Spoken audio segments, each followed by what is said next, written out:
L'an 1000, un paysan malade supplie qu'on lui ouvre la porte du monastère.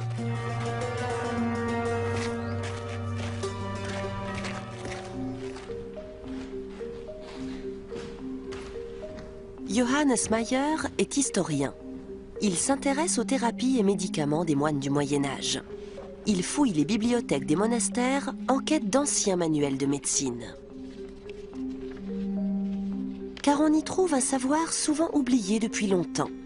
Dans chaque monastère, il y avait au moins un moine ou une nonne formés au traitement des maladies. En témoigne le fameux plan de Saint-Gall, le plan de construction des complexes monastiques à l'époque. Le plan de Saint-Gall, c'est celui du monastère idéal. Il a en général été fidèlement suivi.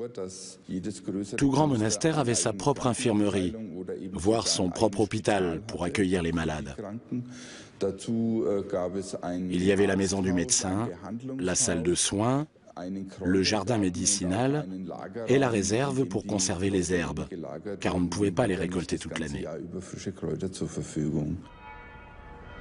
Quel que soit le monastère, les structures étaient similaires. Des jardins protégés et tout autour de longs bâtiments relativement bas dont une partie était réservée aux malades. Les monastères d'Europe formaient ainsi un vaste réseau d'établissements de soins. Voici les principaux. Malade est un devoir aussi sacré que la prière pour les congrégations monastiques. Saint Benoît, fondateur des bénédictins au VIe siècle, l'écrit dans sa règle. Avant tout et par-dessus tout, on prendra soin des malades et on les servira comme s'ils étaient le Christ en personne.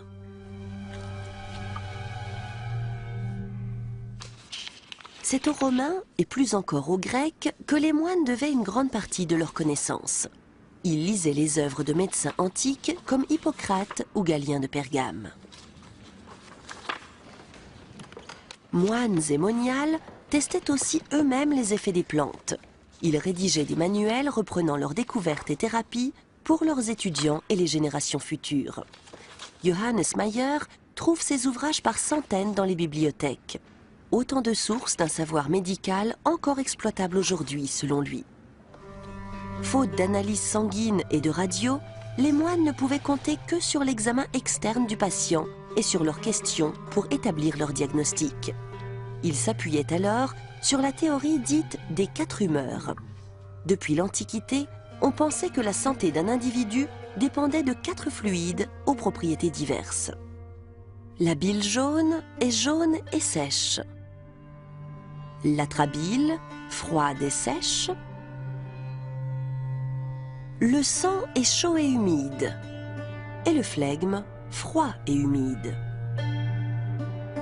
Si l'un de ces 4 fluides augmente ou diminue fortement, l'individu tombe malade. L'objectif de la médication est donc de rétablir l'équilibre entre ces différents fluides.